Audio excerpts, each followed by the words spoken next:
Good morning, everybody, and thank you for tuning in to another episode of Coffee and Something Stronger. My name is Codi Norrid, Executive Director of Georgia Interfaith Power and Light.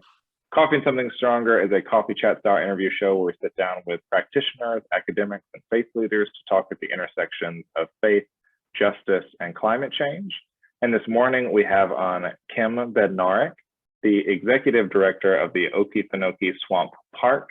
Kim, thanks for joining us this morning. Thank you, Cody. It's a pleasure to be here. Thanks for inviting me.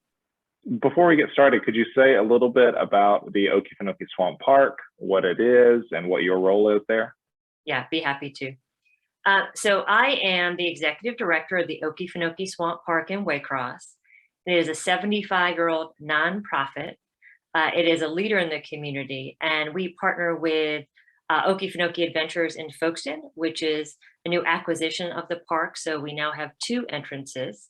And then we also partner with the U.S. Fish and Wildlife Service through the Okefenokee National Wildlife Refuge, and Stephen C. Foster, our Georgia State Park over in Fargo-Clinch County. Awesome. Well, as a person that's been lucky enough to paddle a portion of the swamp, I am envious of you being able to be entrenched in it every day. So thank you for your work on that.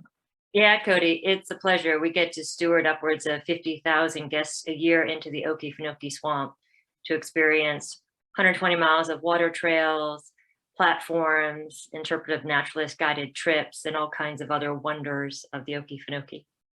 That's amazing.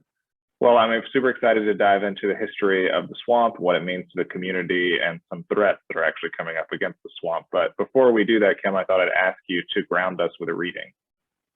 Yeah, I'd be happy to. So I chose a selection from Rachel Carson's Sea Trilogy. It's entitled The Enduring Sea. Now I hear the sea sounds about me. The night high tide is rising, swirling with a confused rush of waters against the rocks below my study window. Fog has come into the bay from the open sea, and it lies over water and over the land's edge, seeping back into the spruces and stealing softly among the juniper and the bayberry. The restive waters, the cold, wet breath of the fog, are of a world in which man is an uneasy trespasser. He punctuates the night with the complaining groan and grunt of a foghorn, sensing the power and menace of the sea. Hearing the rising tide, I think how it is pressing also against other shores I know, rising on a southern beach where there is no fog, but a moon edging all the waves with silver and touching the wet sands with lambent sheen, and on a still more distant shore, sending its steaming currents against the moonlit pinnacles and the dark caves of the coral rock. Then in my thoughts, these shores, so different in their nature and in their inhabitants they support, are made one by the unifying touch of the sea. For the differences I sense in this particular instant of time, that is mine, are but the differences of a moment, determined by our place in the stream of time and in the long rhythms of the sea. Once this rocky coast beneath me was a plain of sand. Then the sea rose and found a new shoreline. And again, in some shadowy future, the surf will have ground these rocks to sand and will have returned the coast to its earlier state. And in my mind's eye, these coastal forms merge and blend in a shifting kaleidoscopic pattern in which there is no finality, no ultimate and fixed reality. Earth becomes fluid as the sea itself. Thank you for that. You're welcome.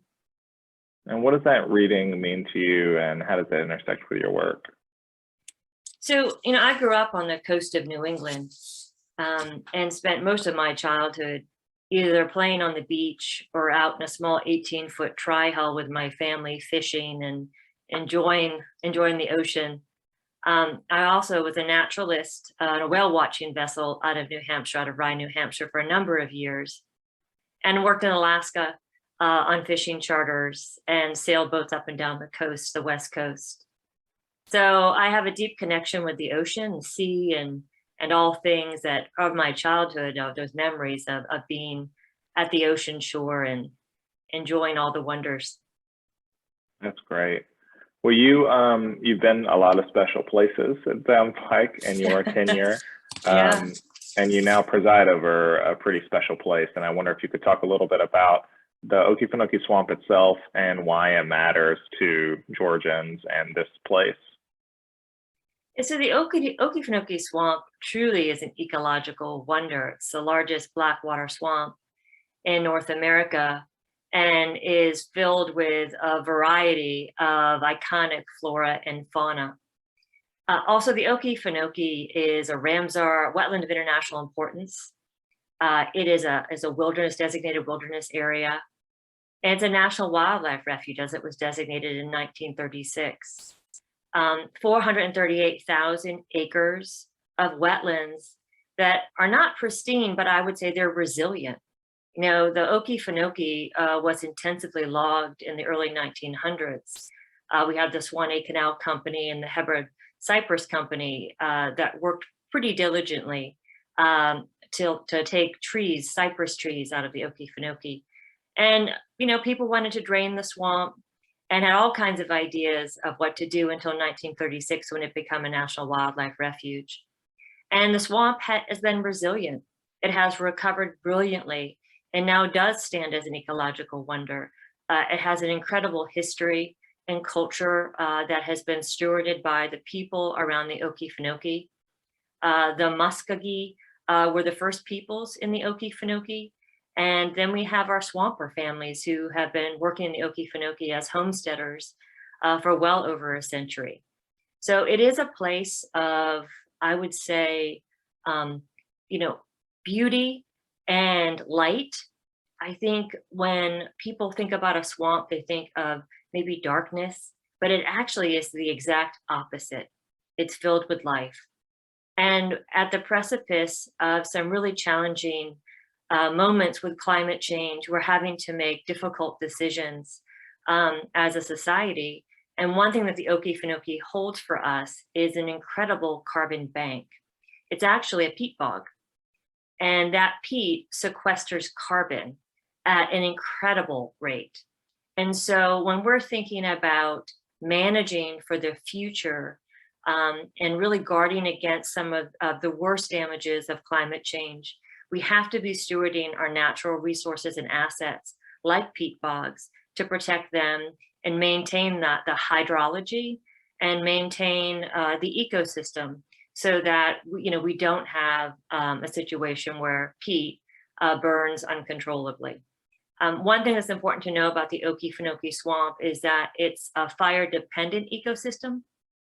So what that means is the 407,000 acres that are managed by the National Wildlife Refuge. Now, bear in mind, it's 438,000 acres, but 407,000 are managed by the National Wildlife Refuge. They actually allow fire to burn because it is a fire-dependent ecosystem. And so what they work with is the landowners that surround the Okefenokee to ensure that the fire breaks are consistent and fire is managed so that it doesn't actually come out into the landowner's property, which we've seen a number of times over the last few decades. So fire is a critical element for management of the Okefenokee, and it's something we have to be very mindful of as we manage forward.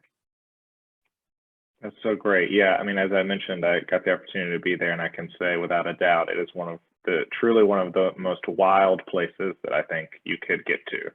It's so uniquely itself that you can't see anything like it anywhere else. So it's remarkable. Yeah, and Cody, I was talking to someone recently about that exactly, that it's such a wild place. It reminds me a lot of Alaska. It's a place where wilderness is still supreme. And what's amazing about it is it's on the eastern seaboard.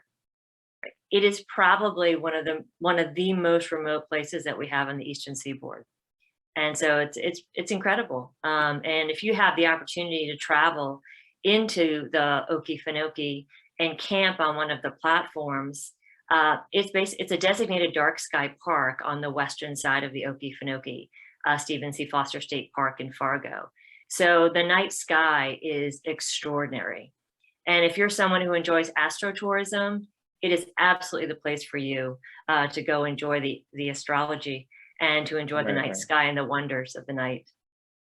Well, there's clearly a lot to appreciate. And today on Tuesday, the 8th, It is Okefenokee Swamp Appreciation Day at the Georgia State Capitol, and I wonder if you could tell us a little bit about what's going on and what your hopes are out of today. Yeah, so today we're actually going to have a proclamation read on the Senate floor at the Capitol to talk about and proclaim how wonderful the Okefenokee Swamp is. I would say that we have an incredible amount of support around the state, particularly in Southeast Georgia and even in Northeast Florida, because the Okefenokee Swamp sits in 4 counties, and one of those counties is actually Northeast Florida, Baker County. So we're proclaiming this day for the Okefenokee Swamp to ensure that all Georgians know about the Okefenokee and the wonders of the Okefenokee. Also, many people don't know that the Okefenokee Swamp has been on the tentative list for 40 years to become a UNESCO World Heritage Site. Wow, I did not know that. 40 years. Yes, yeah. And so we are very, very close to being greenlit by the Department of Interior to be inscribed, to go through the process for full inscription to become a World Heritage Site. It would become, if this was to happen, the Okefenokee National Wildlife Refuge would be the first and only National Wildlife Refuge in the United States to be designated as a World Heritage Site. It would join all the national parks like the Grand Canyon and the Everglades that are already on that World Heritage Site list. So we want to make sure that people know about the wonders, but also know about how important the Okefenokee is to the state of Georgia and globally. How many people think that it isn't deserving of a World Heritage Site status? Yeah, well, it's important. I mean, for all the reasons that you said, it's a wonder of beauty. It's also an ecological wonder of carbon sequestration and being our largest land sink in the state. And yet, despite so much appreciation, there are some threats right on the edges of the refuge. And I wonder if you could talk a little bit about that and where that stands. Yeah, so I'm a 501, I represent a 501c3 entity that partners with both the federal government and the state of Georgia. And so one of the things that we are all working together on in the region through this public-private partnership model is, what does it mean to have not only a protected, conserved ecosystem with the Okefenokee, but what does it mean to have a thriving series of communities around the Okefenokee?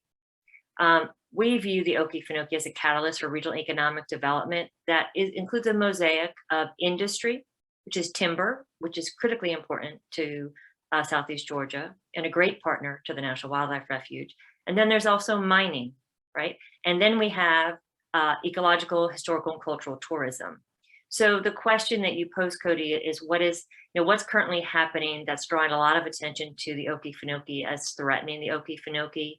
And there is a mine that currently is being considered for permitting through the Georgia Environmental Protection Division of the Department of Natural Resources that's on the southeast edge of the Okefenokee.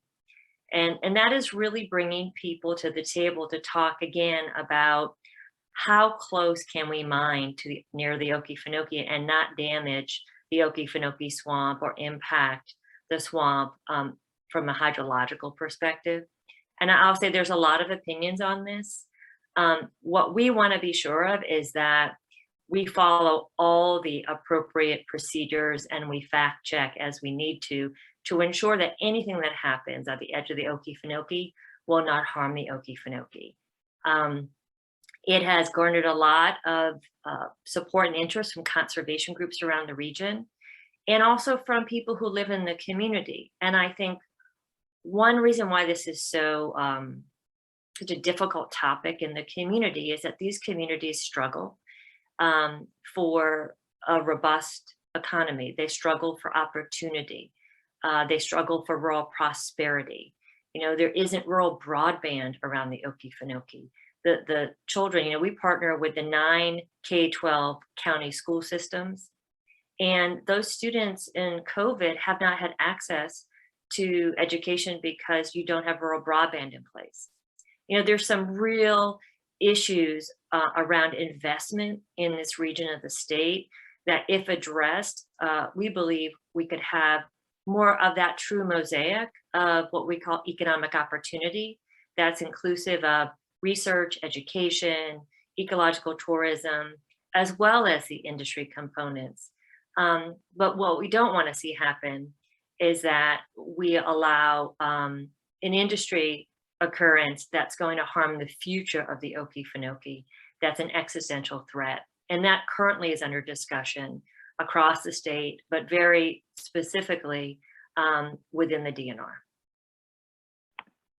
Yeah, that's great. Thank you, Kim, for painting that picture. I mean, I think something that we don't often think about is how do we protect some of these resources that are most precious to us, while also taking into account that there are people around those places who need a sort of a just transition so that they might be able to live well, and that some of the options on the table that are often tempting to live well might actually put in jeopardy some of these beautiful places that that we cherish and that I would say we actually need to live well.